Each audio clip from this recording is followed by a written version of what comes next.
दिव्य कुंभ, भव्य कुंभ। ये वो स्थान है जहां पर 3 पवित्र नदियों का संगम हो रहा है। जी हाँ, संगम नगरी प्रयागराज। और इस वक्त हम संगम घाट पर ही खड़े हैं।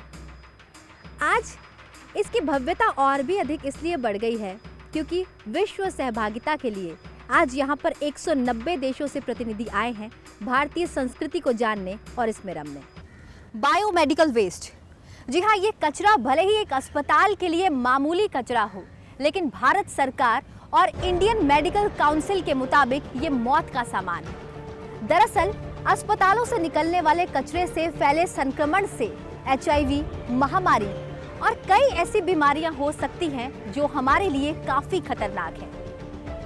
तो चलिए इस शो में सबसे पहले ये जानते हैं कि बायोमेडिकल वेस्ट, जिसकी आज हम बात कर रहे हैं, वो आखिर है क्या, ये कैसे उत्पन्न होता है और इसका निपटान क्यों जरूरी है। यूं तो तकलीफें कई हैं इस जमाने में, बस कोई नजरअंदाज करे तो बर्दाश्त नहीं होता। एक महिला जो तमाम रिश्तों में जीती है इस जिंदगी को, उसके लिए पति से ज्यादा कोई खास नहीं होता।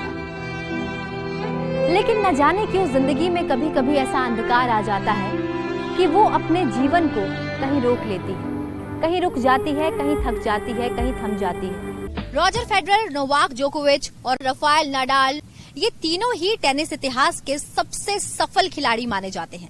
इन तीनों की महानता इसी बात से पता चलती है कि इन तीनों ने आपस में मिलकर 57 ग्रैंड स्लैम सिंगल्स प्रतियोगिताएं जीती हैं। बात अगर ग्रास कोर्ट की जाए तो फेडरर अपने दिन बेजोड़ दिखते हैं। साल 1950 जब देश का संविधान लागू हुआ, उसके 1 साल के बाद यानी कि साल 1951 में देश में पहली बार आम चुनाव हुए। चुनाव की ये प्रक्रिया पूरे 5 महीने तक चली, जो साल 1951 में शुरू हुई और 1952 तक चली, लगभग अक्टूबर 1951 से फरवरी 1952 तक। जहां भारत को विश्व गुरु के नाम से जाना जाता है, वहीं आज ये तो साबित हो गया कि जितने भी लोग भारत आए, उनका ये कहना था कि उन्होंने भारत से बहुत कुछ सीखा है। न केवल उन्होंने यहाँ से ज्ञान अर्जित किया, बल्कि उन्होंने यहाँ की संस्कृति और परंपरा से बहुत कुछ जाना और बहुत कुछ सीखा।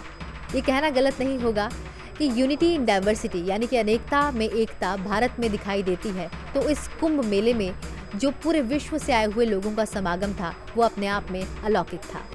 इस खास कार्यक्रम में बस इतना ही। अभी के लिए दीजिए इजाजत और आप देखते रहिए लोकसभा टीवी। नमस्कार।